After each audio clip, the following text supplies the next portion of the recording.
하지 아니하실 사람은 복이 있도다 함과 같으니라. 그런즉 이 복이 할례자에게냐 혹은 무할례자에게도냐 무릇 우리가 말하기를 아브라함에게는 그 믿음이 의로 여겨졌다 하노라. 그런즉 그것이 어떻게 여겨졌느냐 할례시냐 무할례시냐 할례시가 아니요 무할례시. 그가 할례 표를 받은 것은 무할례시의 믿음으로 된 의를 인친 것이니 이는 무할례자로서 믿는 모든 자의 조상이 되어 그들도 의로 여기심을 얻게 하려 하심이라.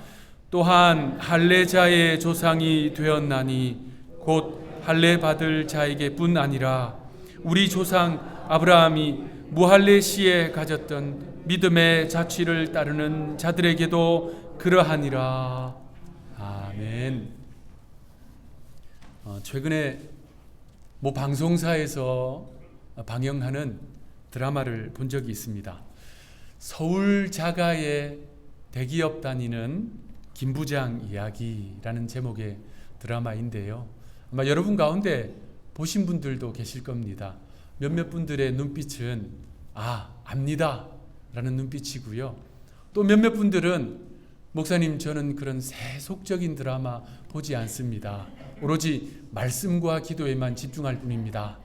이렇게 보시는 분들도 계신데 이 드라마는요 제목 그대로 서울에 자기 집을 가진 통신사 대기업에 다니는 김부장 이야기, 그러니까 누구든지 경험할 법한 일상의 내용입니다.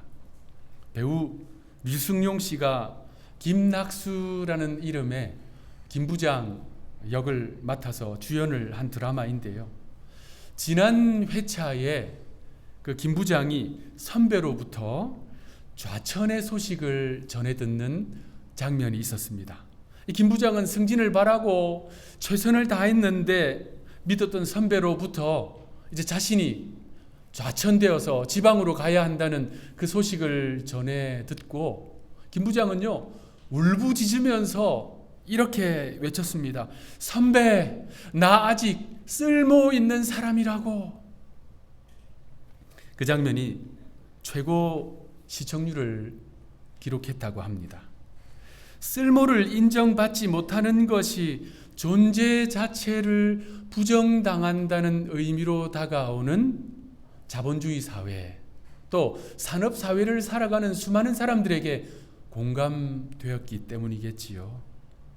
현대 사회를 살아가는 우리는 끊임없이 쓸모를 증명해야 하는 존재입니다. 사람의 가치가 쓸모로 환원되기 때문입니다. 쉽게 말해서 쓸모 있는 사람은 가치가 있고 쓸모 없는 사람은 가치가 없다라는 것이지요. 그런 측면에서 일본의 소설가 후카자와 시치로가 1956년에 출간한 나라야마 부시코라고 하는 소설은 이 주제를 심도 깊게 다루었다라고 말할 수 있습니다. 그의 소설은 1983년에 같은 제목으로 영화로도 나온 바 있는데요. 이듬해 작품성이 인정되어서 칸 영화제에서 황금 종려상을 수상했습니다. 제목이 나라야마 부시코, 한자로는 유산절고, 그러니까 나라산의 미녀라고 번역을 할 수 있을 것입니다.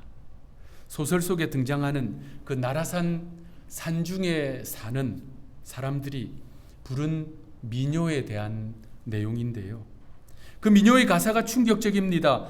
70살이 되면 나라산 행이라네. 19세기, 그러니까 1800년대 일본의 한 척박한 산골 마을이 배경인데요. 도시 문명의 손길이 거의 닿지 아니한 그 산골에 사는 사람들은 자급자족을 하며 삽니다. 깊은 산중에 살다 보니까 먹을 것이 풍족하지 않아요. 그러다 보니까 그 마을에는 한 가지 풍습이 있었습니다. 악습이라 해야 되겠지요. 부모님이 70세가 넘으시면 그 70세 넘으신 부모님을 자녀들이 그 마을의 높은 산 나라산 산중에 버리고 오는 풍습입니다. 소위 일본판 고려장이라고 불리는데요. 참고로 고려장은 고려시대 풍습이 아닙니다. 고려시대는요, 효를 아주 중요하게 여긴 시대입니다. 그 뒤에 조선시대는 유교의 나라잖아요. 더 말할 것도 없습니다. 고려시대 역사 어디에도 자녀들이 부모님을 산중에 버리고 왔다라고 하는 기록이 없습니다. 우리가 알고 있는 그 소위 고려장은 일제강점기에 조선 총독부가 발간한 책자에 나오는 내용이에요. 그러니까 조선의 역사를 왜곡하기 위해서 일본 자신의 민담을 마치 조선의 선조들이 실제로 행한 풍습인 것처럼 전파한 것입니다. 그러니까 고려장보다는 의미상으로 본다면 일본장이라고 부르는 것이 좀 더 적합할 것입니다. 여하튼 그 나라산 산중에 사는 그 마을 사람들은 부모님이 70세가 되면 지게에 지고 가서 그 산중에 부모님을 버리고 오는데, 주인공 오린 할머니는 69세가 되었는데도 정정한 거예요. 특히 앞니가 튼튼했습니다. 그 마을에서는 나이가 들어서 앞니가 빠지면 더 이상 쓸모없는 존재라고 여겼습니다. 에스키모인들도 비슷한 풍습이 있는데요. 이 앞니는 실을 끊을 때, 그러니까 바느질을 할 때 꼭 필요하잖아요. 그런데 그 앞니마저 빠져버리면 그 일도 못한다는 거예요. 그래서 쓸모가 없는 존재다라고 여기는 것입니다. 그런데 이 주인공 오린 할머니는 이듬해 70세가 되었는데도 여전히 이 앞니가 튼튼했습니다. 그래서 이 할머니가 선택한 것이 무엇일까요? 그 소설의 또는 그 영화의 가장 충격적인 장면이에요. 이 할머니가 사람들이 보지 않는 곳으로 갑니다. 그리고 돌을 들어서 자신의 앞니를 내리찍어요. 여러 번 찍습니다. 이 앞니 여러 개가 다 부서져서 빠질 때까지 찍습니다. 그리고 그 앞니가 다 빠져요. 실제로 그 어린 할머니 역할을 맡은 여배우가 그 영화를 위해서 자신의 앞니를 다 뽑았다고 합니다. 그렇게 앞니가 다 부러지고 빠지자 어린 할머니가 가족들에게로 갑니다. 이것 봐, 내 앞니 다 부러지고 빠졌어. 나는 밥도 제대로 먹지 못해. 이제 나는 쓸모없는 존재야. 그리고 이 할머니가 그대로 그 길로 마을 사람들에게로 찾아갑니다. 피를 흘리면서, 얼마나 아프고 피를 흘리겠어요. 그런데 웃으면서 마을 사람들을 향해서 외칩니다. 내 앞니가 드디어 빠졌다. 그리고 나서 그 문제의 미녀를 부릅니다. 이제 나는 나라산 행이라네. 더 이상 쓸모없어졌으니까 아들이 자기를 마음 편하게 산중에 버리고 올 수 있다라는 것이지요. 인간의 존재 가치를 쓸모에 따라 평가하는 도구적 인간관의 결론이 무엇인지를 선명하게 보여주는 내용입니다. 여러분, 이것은 비단 연로한 분들만의 이야기가 아니에요. 이 시대를 살아가는 젊은이들도 다 마찬가지입니다. 사람은 일생 자신의 쓸모를 고심하며 살아갑니다. 왜냐하면 쓸모가 있어야 인간이다 라고 하는 이 도구적 인간관이 팽배해져 있기 때문입니다. 그러나 성경과 기독교 신앙은 사람의 본질적인 가치를 쓸모의 논리로 평가하는 이러한 것에 대해서 결코 동의하지 않습니다. 사람은 쓸모가 있어서 사랑받는 존재가 아니라 사랑받기 때문에 존귀한 존재입니다.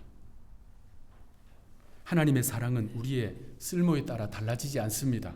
왜냐하면요, 이미 우리의 가치가 어마어마하기 때문입니다. 여러분, 단상 위에 이 마이크가 2개가 있어요. 이 한 개가 30불 정도 합니다. 이 마이크가 30불짜리예요. 30불 주면 이 마이크 살 수 있다는 이야기입니다. 그러면 저는 얼마짜리일까요? 여러분은 얼마짜리일까요? 10,000불? 100,000불? 100,000불? 예수님은 속량 대속죄일의 생축이 되셔서 자신의 피를 흘려 우리를 의롭다 하셨습니다. 그리고 주님은 죄의 종인 우리를 위해서 자신의 생명을 내어주시고 우리를 사서 풀어 자유케 해주셨습니다.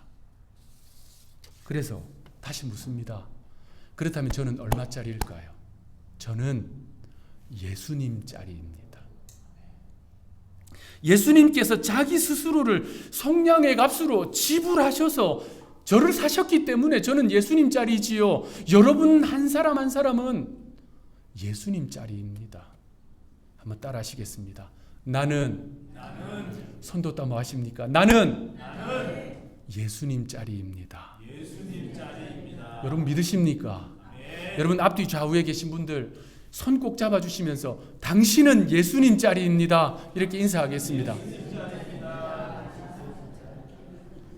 그러니 이미 얼마나 고귀한 사람들입니까? 우리의 이러한 신앙, 이러한 성경적 신앙의 뿌리를 쭉 따라가 보면요, 아브라함이라는 인물을 만나게 됩니다. 그런데 여러분에게 묻습니다. 그렇다면 아브라함은 과연 쓸모 있는 사람이었을까요? 아브라함은 기독교, 유대교, 이슬람교에서 아주 중요하게 여기는 인물입니다. 현재 전 세계 인구가 약 81억 좀 넘습니다. 그 가운데 기독교 인구가 제일 많아요. 26억이 좀 넘어요. 그 다음에 이슬람 인구입니다. 무슬림들이 20억이 조금 넘습니다. 전 세계에 흩어져 있는 이 유대교도들 2천만 명 조금 넘는데요.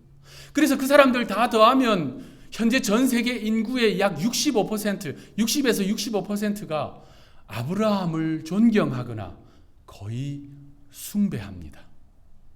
우리는 아브라함을 성경에 나온 표현대로 믿음의 조상이라고 부릅니다. 그런데 유대교도들은요, 차원이 다른 호칭을 붙입니다. 아바 아브라함 또는 아브라함 아비누라고 불러요. 우리 모두의 아버지 아브라함, 극존칭입니다. 무슬림들도 마찬가지입니다. 그들은요, 이브라힘 칼릴룰라라고 부릅니다. 그 뜻은 아브라함 알라의 친구. 엄청난 존칭이지요. 그렇게 존경을 받고 존중을 받는 아브라함, 그런데 하나님께서 그 아브라함을 처음 딱 부르셨을 때 그가 과연 쓸모 있는 사람이었을까요? 창세기 12장에는 아브라함이 하나님의 부르심을 받는 장면이 나옵니다. 갈대아 우르에서 살고 있던 75세의 노인 아브라함, 그의 부인 65세의 사레, 그들은 하나님의 부르심을 받고 가나안 땅을 향한 먼 여정을 떠났습니다. 그런데 여러분, 왜 아브라함일까요? 왜 하필 아브라함일까요? 유대교 문헌 가운데 미드라시라는 것이 있습니다. 꽤 오래된 문헌인데요. 그들은 성경만큼 중요하게 여기는 문헌입니다. 유대교 성경, 그들은 신약이 없으니까 말하자면 구약 성경, 그리고 그 해설서, 그리고 그 설교, 그리고 내려오는 전승, 그것을 묶어 놓은 책입니다. 미드라시 안에는 창세기 해설서가 있습니다. 창세기 해설서를 그들 표현으로 베레시트 라바라고 불러요. 베레시트라는 말은 성경 제일 첫 단어예요. 창세기 1장 1절의 첫 단어. 히브리어로 보면 베레시트 바라 엘로힘 샤마임 하아레츠 이렇게 쭉 나가거든요. 그러니까 우리말로 번역하면 태초에라고 할 수 있습니다. 히브리어 성경의 창세기의 이름이 베레시트입니다. 라바는 크다, 위대하다 이런 뜻이에요. 그 책의 38장에 아브라함에 대한 그 가정의 배경이 나와요. 이런 내용입니다. 아브라함의 아버지 데라는 갈대아 우르, 그러니까 메소포타미아 지역 티그리스 유프라테스 강 그 비옥한 땅, 그곳에서 직업이 뭐였냐면요, 우상을 제조하고 판매하는 상인이었습니다. 어느 날 데라가 외출을 하게 됐습니다. 그래서 아들 아브라함에게 가게를 맡기고 외출을 했어요. 아브라함이 가게를 딱 지키고 있는데 한 사람이 우상을 사러 그 가게에 왔습니다. 그때 아브라함이 그 손님에게 물었습니다. 당신의 나이가 어떻게 됩니까? 손님이 대답합니다. 50입니다. 그랬더니 아브라함이 그 손님에게 이렇게 말합니다. 50년을 산 당신이 만든 지 어제 된 이 작은 목상에게 절을 한다고요? 손님이 의아해해요.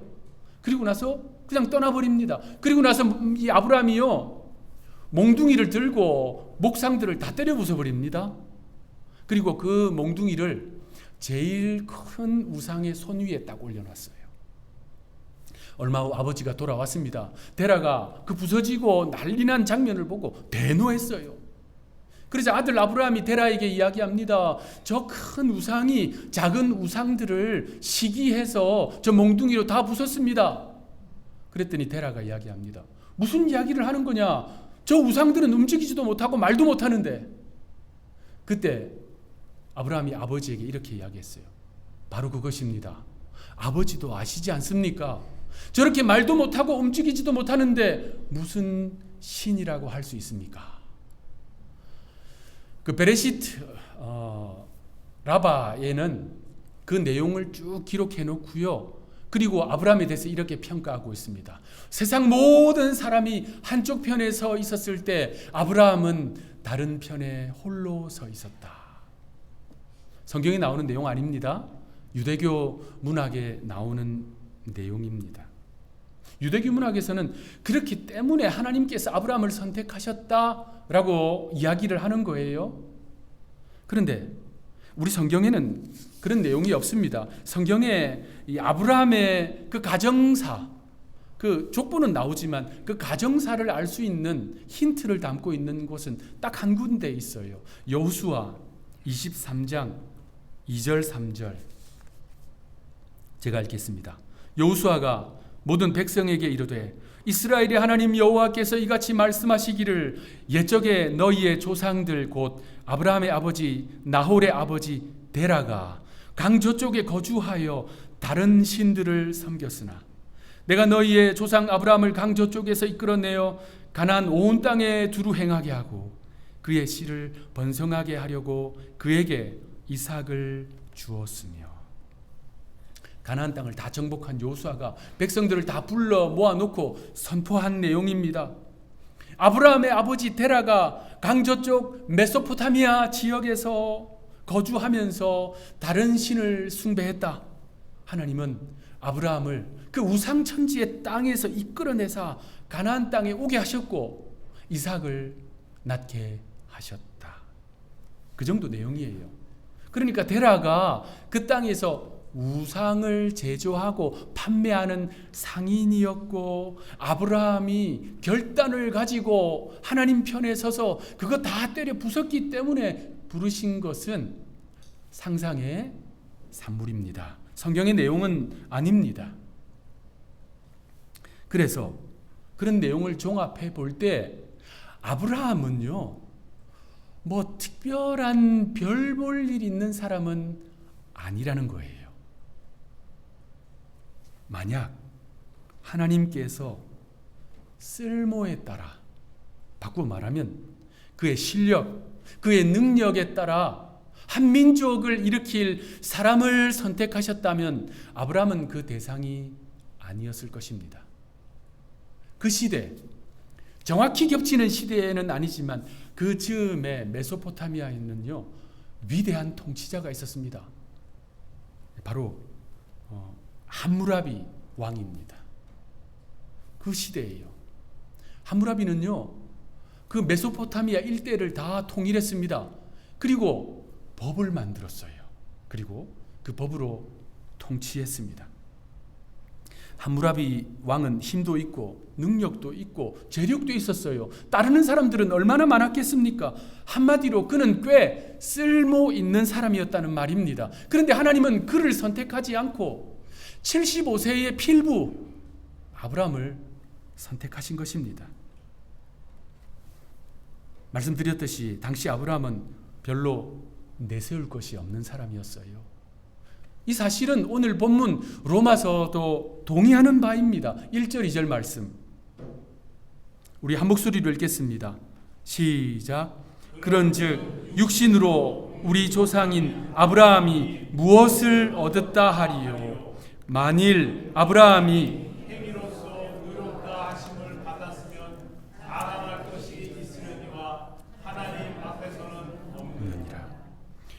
아브라함이 자랑할 만한 건덕지가 없었다는 거예요. 그의 삶의 발자취를 쭉 돌아보아도 특별한 자랑할 만한 것이 없었다는 이야기입니다. 그의 부모가 데라가 아브라함을 딱 낳았을 때 너는 장차 자녀들로부터 존경받는 아버지가 되어라 라고 하는 의미로 존경받는 아버지라는 뜻의 아브람이라는 이름을 붙여 주었지만 그가 누구와 결혼합니까? 아이를 낳지 못하는 여자와 결혼했어요. 불임의 여자와 결혼했습니다. 그런데 75세 노년에 하나님이 찾아오셔서 약속해 주셨잖아요. 부르셨잖아요. 그리고 가나안 땅으로 들어갔는데 그 약속이 무려 25년 동안 성취되지 않았습니다. 그런 아브라함에게는 그야말로 아무것도 없었습니다. 그런데 가장 중요한 한 가지가 있었어요. 바로 믿음입니다. 하나님은 다름 아닌 아브라함의 믿음을 보셨습니다. 물론 그가 처음부터 그러한 믿음을 가졌던 사람은 아닙니다. 아브라함의 그 행로를 쭉 살펴보면요, 75세에 부름받았잖아요. 그 길로 바로 가나안 땅에 온 것이 아닙니다. 아버지와 조카 가정 다 함께해서 하란으로 올라갔어요. 북쪽으로 올라갔습니다. 하란으로 간 이유가 무엇일까요? 당시 하란이요, 메소포타미아와 문화적으로 종교적으로 다시 말해 똑같은 우상을 숭배하고 있었습니다. 아버지와 함께 조카 가정과 함께 그곳으로 갔어요. 그곳으로 한 달 살고 가나안 온 것이 아닙니다. 최소 10년 이상 살았어요. 눌러앉아 있었다는 이야기입니다. 어떤 학자들은 25년 살았다라고 보는 학자들도 있어요. 그곳에 정착하고 있었던 것입니다. 그러다가 아버지 데라가 그곳에서 죽자 이제 조카 가정 데리고 자기 가정이 가나안 땅으로 들어온 것입니다. 그 여정, 그 과정을 지내면서 아브라함 안에 믿음이 점점 자라기 시작했던 것입니다. 하나님을 점점 알아가기 시작했던 거예요. 하나님은 아브라함의 그 믿음을 보신 것입니다. 창세기 15장 6절, 아주 중요한 구절인데요. 아브라함이 여호와를 믿으니 여호와께서 이를 그의 의로 여기시고. 이 구절의 배경이 이렇습니다. 아브라함이요, 가나안 땅에 딱 당도했습니다. 당도했는데 이 조카 롯이요, 자기 눈에 좋아 보이는 땅, 소돔과 고모라, 물이 풍족한 땅이었어요. 그곳으로 먼저 이주해 버렸습니다. 홀로 남은 아브라함이 외롭고도 두려웠습니다. 이민족이 이미 살고 있는 땅이었잖아요. 그때 하나님께서 아브라함에게 찾아오셨어요. 아브라함아, 두려워하지 말라. 나는 너의 방패다. 나는 너의 지극히 큰 상급이다. 그리고 어느 날 밤에 아브라함이 장막 안에 있는데 하나님께서 불러내셨습니다. 아브라함아, 장막 밖으로 나와라. 그리고 아브라함에게 이야기하십니다. 하늘에 저 뭇별들을 셀 수 있느냐? 아브라함이 대답합니다. 하나님, 셀 수 없습니다. 그때 하나님이 말씀하셨어요. 아브라함아, 네 후손들이 저 하늘의 별들처럼 많아질 것이다. 바로 그때 아브라함이요, 내 하나님, 아멘 하고 믿었던 거예요. 그 믿음을 보시고 하신 말씀이 바로 이겁니다. 하나님은 아브라함의 그 믿음을 보시고 의롭다 해 주신 것입니다. 하나님이요, 아브라함의 쓸모를 보신 것이 아닙니다. 그의 능력, 그의 실력, 그가 가진 어떤 탁월함을 보신 것이 아닙니다. 하나님을 향한 믿음, 그 믿음을 보시고 의롭다 해 주신 것입니다. 오늘 읽은 이 본문은 우리가 지난주에 살펴본 그 내용과 이어지는 내용이에요. 하나님의 의, 그러니까 마치 태양이 떠오르듯이 우리에게 나타난 그 하나님의 의에 대한 내용입니다. 하나님이 의롭다 하시는 대상은 행위가 아니라 믿음으로 말미암는다. 그 인물이 바로 아브라함이다 라는 것입니다. 오늘 본문 3절 우리 함께 읽겠습니다. 시작. 성경이 무엇을 말하느냐? 하나님을 믿음에 그것이 그에게 의로 여겨진 바 되었느니라. 여기서 성경은 바로 구약 성경 창세기를 이야기합니다. 앞서 살펴본 창세기 15장 6절에 대한 사도 바울의 설명입니다. 하나님께서 아브라함을 의롭다 하신 것은 그의 행위에 있지 않다, 그의 믿음에 있다 라고 선포하는 것입니다. 이에 대해서 유대인들은 이렇게 말합니다. 아브라함도 할례를 받았다. 아브라함도 할례를 통해서 하나님과 언약을 맺었다. 할례로 대표되는 율법을 지켰다는 말이다. 그러므로 우리도 율법을 지켜야 의롭게 될 수 있다. 여러분, 이 논쟁은요, 초대교회 시대 복음이 전파되는 곳마다 일어난 논쟁입니다. 특별히 이 로마서를 서신으로 받게 되는 제국의 수도 로마 도성 안에서 믿음 생활을 하고 있던 그리스도인들, 그들이 특별히 그랬어요. 유대파 그리스도인들이요, 이방인파 그리스도인들을 압박하고, 좀 더 정확하게 말하면 그들을 찍어 누르는 주제가 바로 이것이었습니다. 너희들은 율법을 지키지 않잖아. 너희들은 의에 이를 수 없다 라고 하는 내용이었어요. 그 사실을 누구보다 잘 아는 사도 바울이 오늘 본문을 통해서 명쾌하게 정리를 하는 것입니다. 9절 10절 말씀 우리 한 목소리로 읽겠습니다. 시작. 그런즉 이 복이 할례자에게냐 혹은 무할례자에게도냐 무릇 우리가 말하기를 아브라함에게는 그 믿음이 의로 여겨졌다 하노라. 그런즉 그것이 어떻게 여겨졌느냐? 할례시냐 무할례시냐? 할례시가 아니요 무할례시냐. 아브라함이요, 믿음으로 의롭다함을 받았는데 그것이 그가 할례받기 전인가 할례받은 후인가, 이 시점이 중요한 거예요. 다시 정리해 드립니다. 아브라함이 가나안 땅에 딱 도착했어요. 그가 믿음으로 의롭다함을 받은 것은 창세기 15장 6절에 나옵니다. 그의 나이가 대략 80대 중반 정도였어요. 그리고 그가 할례를 받은 것은 창세기 17장에 나옵니다. 그 본문에 그의 나이가 명확하게 나와요. 99세. 자, 그 사이에 무슨 일이 있었는가? 아브라함이 사라의 여종 하갈을 통해서 이스마엘을 낳았어요. 그 일로 그 가정에 큰 불화가 생겼습니다. 그러자 하나님께서 아브라함과 언약을 맺기 위해서 할례를 명하신 것입니다. 그러니까 아브라함이 믿음으로 의롭다함을 받은 것은 할례 받기 훨씬 이전이었어요. 할례로 대표되는 율법과 그 무엇도 상관이 없는 상황에서 오로지 하나님은 그의 믿음을 보시고 의롭다 선포해 주신 것입니다. 여러분, 우리는요, 오늘 이 본문의 이 내용, 믿음으로 의롭다함을 얻는다, 바로 이 신칭이 이 내용을요 반복적으로 상기해야 합니다. 그렇지 않으면 그저 무의식적으로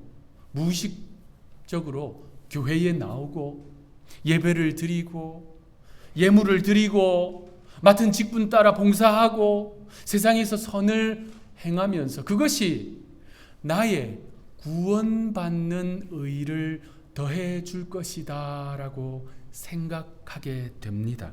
그러면 우리는 필연적으로 그런 일을 하지 않는 사람들을 판단하고 정죄하게 됩니다. 여러분, 우리가 이 주일에 교회에 달려 나오고 거룩한 예물을 구별해서 하나님 앞에 올려드리고 예배를 드리고 맡은 직분을 따라 봉사하고 세상에서도 선을 행하는 이유는 구원받는 의를 더해주기 위해서가 아니라 이미 우리를 속량하사 구원해 주신 그 은혜가 너무나도 크고 감사해서 구원받은 백성들에게 하나님께서 그것을 원하시는 삶이기 때문에 우리가 그 삶을 살아가는 것입니다. 그래서 오늘 본문은요, 다른 것이 아닌 아브라함의 믿음의 발자취를 따라야 한다 선포합니다. 12절 말씀 우리 합독하겠습니다. 시작. 또한 할례자의 조상이 되었나니 곧 할례 받을 자에게뿐 아니라 우리 조상 아브라함이 무할례 시에 가졌던 믿음의 자취를 따르는 자들에게도 그러하니라. 아멘.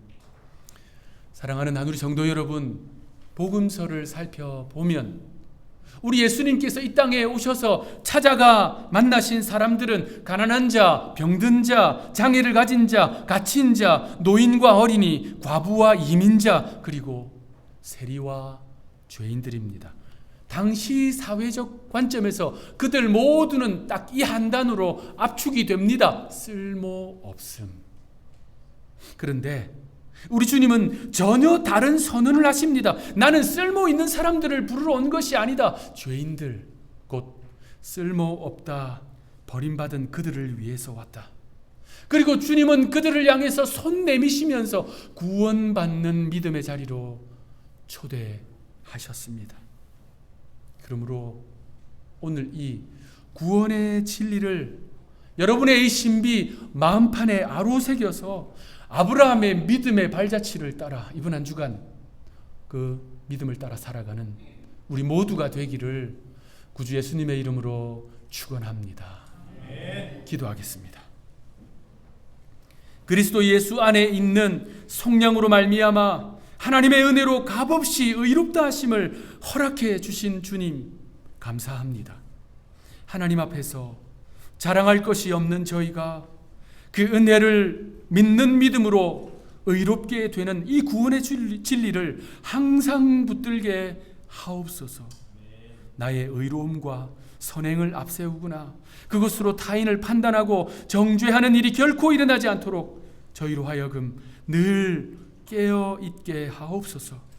우리를 사랑하시되 쓸모를 보시고 사랑한 것이 아니라 우리 안에 두신 하나님의 형상과 구원을 위해 대가로 지불하신 그 보혈과 생명을 보시고 존귀하게 여기시듯 저희도 서로를 항상 그렇게 대하게 하옵소서. 우리의 영원한 구원의 소망이 되시는 예수님의 이름으로 간절히 기도하옵나이다. 아멘.